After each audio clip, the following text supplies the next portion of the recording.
Wassalam ala Rasulillah Sayyidina Muhammad ibn Abdullah wa ala alihi wa sahbihi wa man wala wa man tabi'ahu bihuda.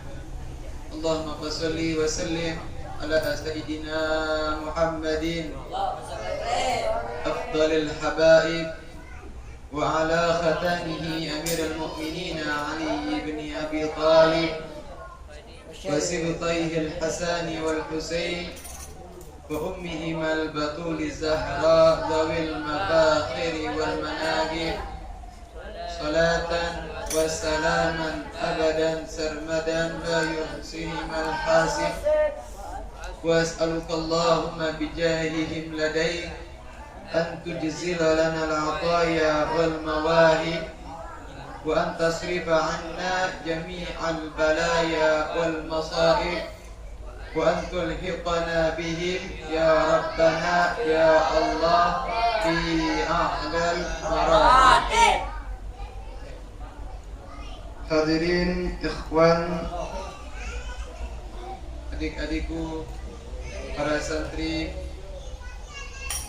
Yayasan Panti Asuhan Manhajul Ridha, dan insyaallah kita semua diridai dan dirahmati oleh Allah Subhanahu wa taala.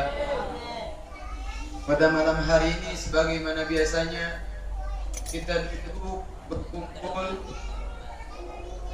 di salah satu rumah daripada rumahnya Allah Subhanahu wa taala. Kita dulu pada malam hari ini berkumpul di salah satu taman daripada taman surganya Allah Subhanahu wa taala yang berada di muka bumi, yaitu perkumpulan yang mana di dalamnya diisi dengan berzikir kepada Allah, perkumpulan yang di dalamnya diisi dengan bersalawat kepada Nabi Muhammad, perkumpulan yang diisi dalamnya dengan majelis taklim dengan ilmu agama. Ini adalah perkumpulan yang dianjurkan oleh baginda Nabi Muhammad sallallahu alaihi wasallam untuk menghadiri atau mampir sejenak di dalam perkumpulan tersebut. Dan alhamdulillah kita berkumpul pada malam hari ini sebagaimana aktivitas kita biasanya, yaitu berzikir dan bersalawat kepada Nabi Muhammad sallallahu alaihi wasallam. Nabi Muhammad sallallahu alaihi wasallam dalam salah satu hadisnya beliau menyatakan bahwasannya barang siapa yang menghidupkan sunnahku ketika rusaknya umatku, maka baginya pahala orang yang mati syahid. Berapa? 1000 apa 100? 1000. Falahu ajru mi'ata syahid. Baginya pahala bagikan 100 orang yang mati syahid. Dan kita pada saat ini masih memasuki daripada salah satu bulan Muharram, yang mana bulan Muharram ini adalah bulan yang mana Rasulullah SAW berhijrah di saat itu. Bagaimana kisahnya? Bagaimana ceritanya? Sebagaimana yang telah kita pelajari tentang hijrahnya para sahabat, hijrahnya baginda Nabi Muhammad sallallahu alaihi wasallam. Ketika perkembangan Islam sudah menyebar luas di telinga orang-orang muslimin yang berada di kota Madinah, maka orang-orang kafir Quraisy mendengar hal tersebut semakin geram. Orang-orang kafir Quraisy mendengar Islam sudah masuk di penduduk Yathrib, mereka semakin panas. Maka mereka mengambil alih untuk melemahkan kekuatan kaum muslimin. Bagaimana? mereka melemahkan kekuatan kaum muslimin? Salah satunya yaitu dengan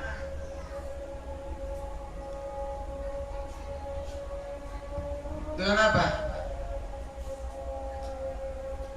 Dengan menyiksa para sahabat. Disiksa para sahabat oleh orang-orang kafir. Namun semakin besar siksaan yang dirasakan, semakin parah, semakin dahsyat siksaan yang diberikan oleh orang-orang kafir Quraisy kepada para sahabat. Tidak, semakin lemah kekuatan iman mereka. Semakin kencang siksaan, semakin parah siksaan, semakin kuat iman mereka kepada Allah dan Rasulnya. Semakin kencang, semakin hebat kecintaan mereka kepada Allah dan Rasulnya. Kenapa? Karena mereka telah merasakan bagaimana lezatnya iman. Lezatnya iman telah mereka rasakan di dalam hati mereka. Dalam hatinya para sahabat, mereka lah as-sabiqun al-awwalun, orang-orang yang pertama kali memeluk agama Islam dengan sepenuh hati, dengan sukarela, dengan sepenuhnya. Walaupun siksaan, azab, bencana, gangguan yang dilakukan oleh orang-orang kafir Quraisy kepada para sahabat, kepada mereka, tetapi mereka tetap sabar di dalam menjalani siksaan tersebut.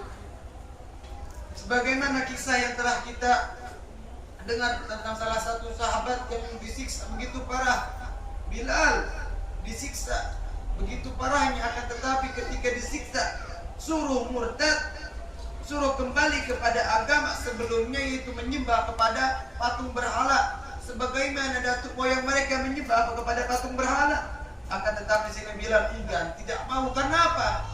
Sudah merasakan lezatnya iman. Dan hijrah kaum muslimin merupakan momentum yang bersejarah dalam Islam.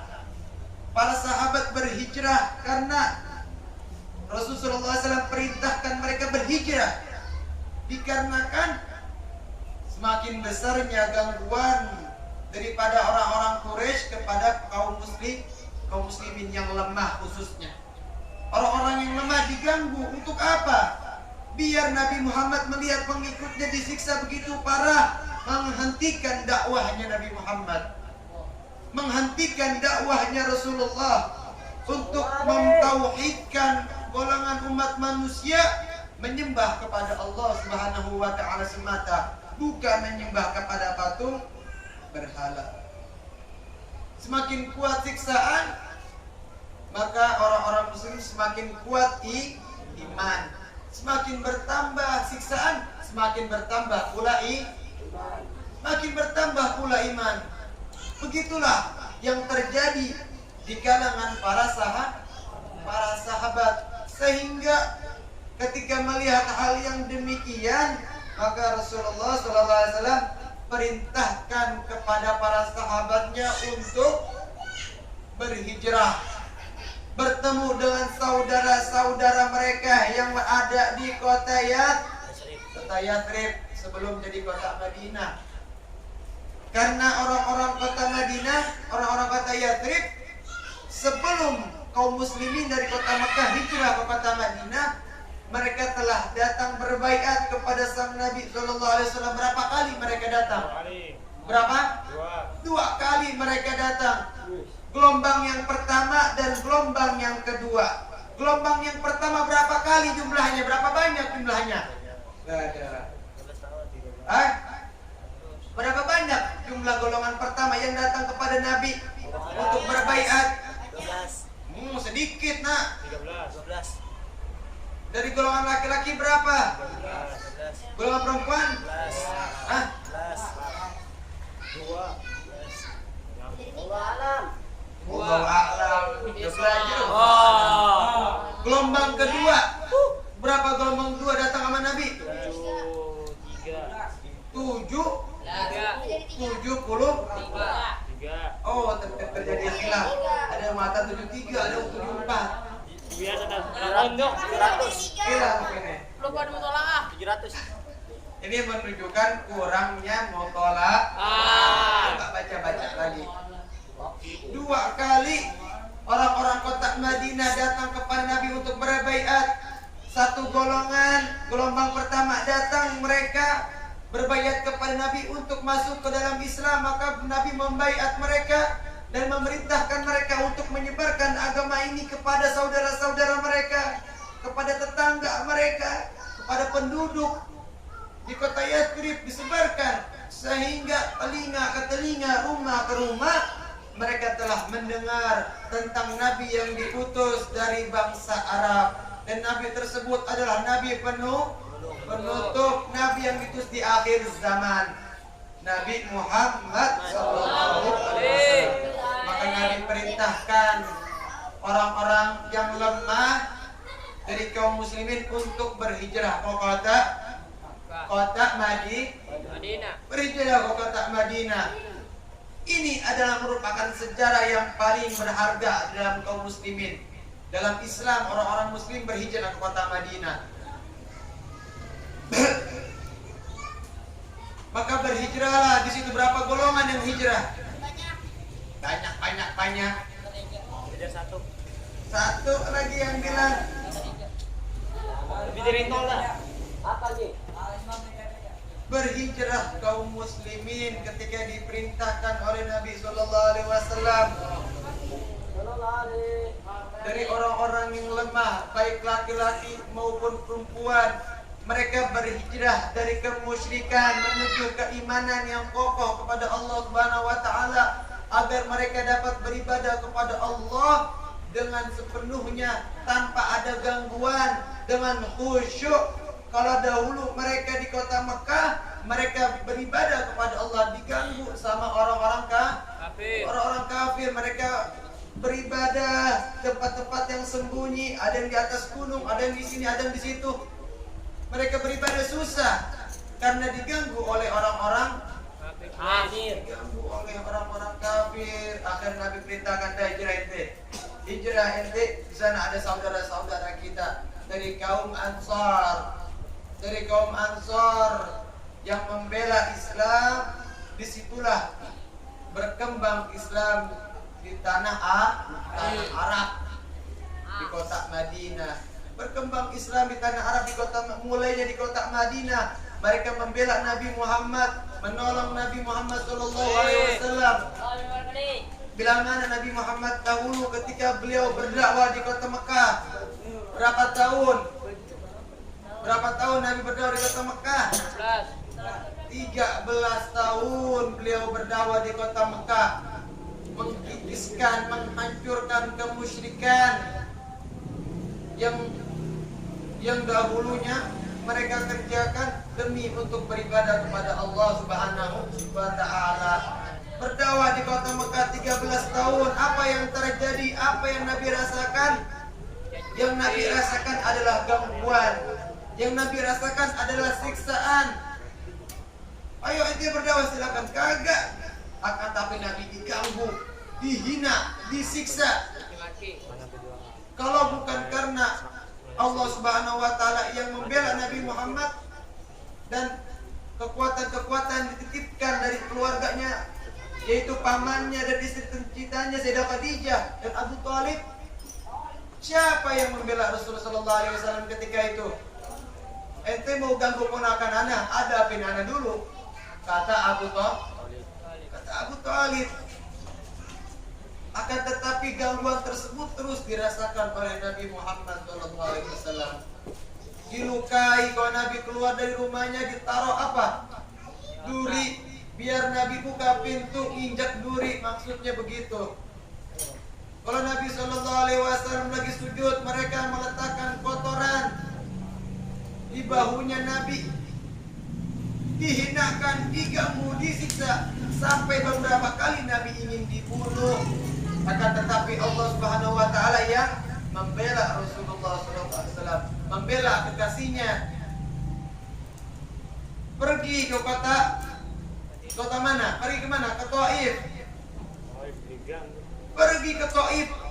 Tujuannya Nabi pergi ke Taif, tujuannya buat apa? Buat dapat pertolongan. Pengen nyari kekuatan di kota Taif sambil berdakwah, ngajak orang Islam, nanti akan membela Rasulullah. Bukan sambutan yang dapatin oleh Nabi, tapi sambitan, gangguan.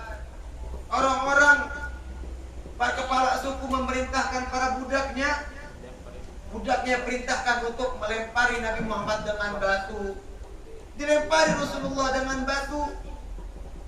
Susah dakwahnya, kagak gampang. Susahnya minta ampun demi untuk menegakkan agama Islam. Untuk mendapatkan kekuatan di kota Taif, tidak ada yang support, tidak ada yang dukung Islam. Malah dilempari, terluka parah, pecah gigi geraham Rasulullah SAW. Nih gigi geraham. Kalau makan kayaknya paling kuat nih gigi geraham. Buat gigi kuat, tapi pecah, patah gigi geraham Rasul dengan lemparan batu tersebut. Terluka parah.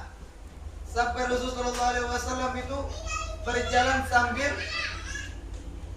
sambil menyandar. Saking tidak kuatnya untuk berjalan, luka parah, saking terasa sakit luar biasa. Keluar dari kota Taif, masuk ke perkebunan biar terlindung dari orang-orang Taif. Masuk perkebunan, dilihat di kebun masih ada musuhnya juga. Akhirnya Nabi bersembunyi di bawah gunung. Allah Subhanahu wa Ta'ala yang melihat kejadian tersebut, penjaga gunung yang menyaksikan hal tersebut, kasihan sama Nabi. Malaikat penjaga gunung bukan setan, malaikat penjaga gunung melihat Rasulullah kasihan. Minta izin sama Allah untuk membela Nabi. Datang sama Allah, kata Allah, terserah Nabiku, terserah kasihku. Datang kepada Nabi, minta izin, ya Rasulullah, bagaimana kalau seandainya gunung ini saya angkat, saya timpahkan kepada penduduk Taif, penduduk Mekah. Kalau seandainya engkau mau, aku timpahkan ini gunung kepada mereka. Apa kata Rasulullah Sallallahu Alaihi Wasallam? Jangan kau lakukan demikian. Kalau seandainya mereka tidak beriman kepadaku, mereka tidak percaya kepadaku, mereka tidak mau menyembah kepada Allah, yang aku harapkan adalah anak keturunan mereka, cucu mereka yang akan beriman kepada Allah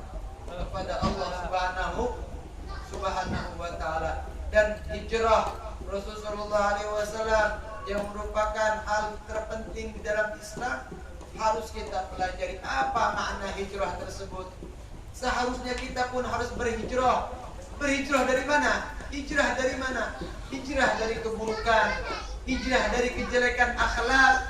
Kalau tadi saya paparkan tentang orang yang menghidupkan sunnah Rasulullah SAW ketika rusaknya umatku, maka baginya pahala orang yang mati syahid.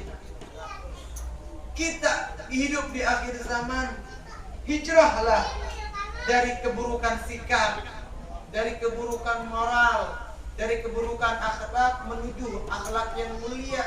Hijrah dari kebodohan, hijrah sampai kepintaran. Harus berhijrah kaum muslimin. Hijrah dari kemalasan menuju kerajinan. Yang dulunya malas harus hijrah. Ini tahun baru bagi Islam. Lembaran lama ditutup, tinggal lembaran baru. Nah, ini lembaran baru diisi sama yang baik-baik, diisi sama yang baik-baik. Yang lama-lama, yang jelek-jelek ditinggalin. Oh, dahulu saya ini kurang berakhlak sama guru, saya kurang sopan sama ustaz. Hari ini saya mau berhijrah, meninggalkan kebiasaan buruk saya yang dulunya suka melawan. Saya mau taat, saya mau nurut. Yang dulunya keras kepala kayak batu, tahun ini saya mau lemah lembut, saya mau taat, saya mau nurut. Hijrah dari kemalasan yang dulu saya malas. disuruh malas, bersih-bersih malas, padahal buat sendiri. Kamar kotor, dia biarin. Kamar berantakan, biarin. Kamar mandi nggak dibersihin. Tempat sholat kotor, biarin. Hijrah dari kemalasan menuju kerajinan. Dahulu semakin besar, semakin tahun bertambah, artinya umur kalian semakin berkurang. Makin bertambahnya tahun, makin berkurangnya umur. Oh, kemarin saya umurnya 6 tahun. Sekarang berarti saya sudah 7 tahun. Sudah bertambahnya umur, juga berkurangnya usia. Sudah bertambahnya umur, berarti mendekatkan ajal mau mati.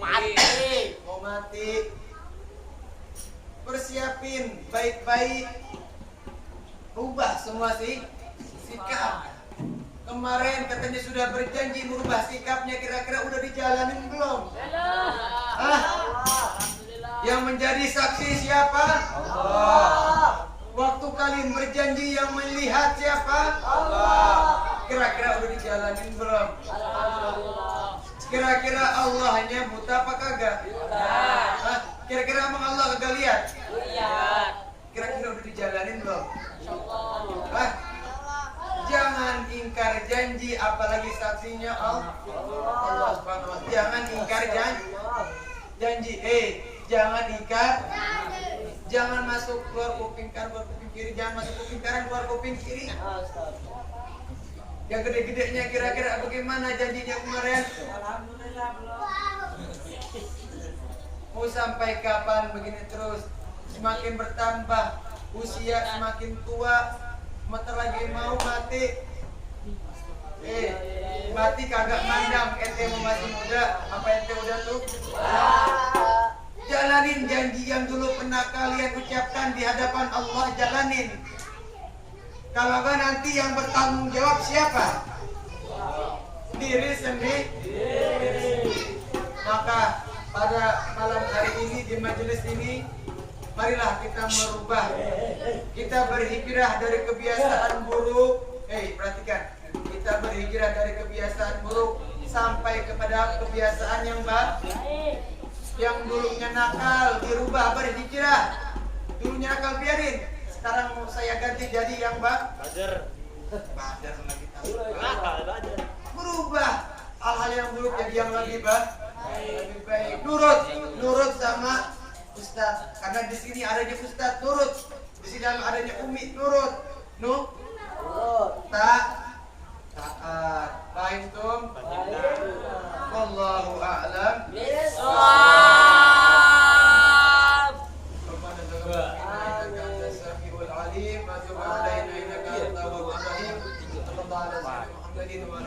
Alhamdulillah.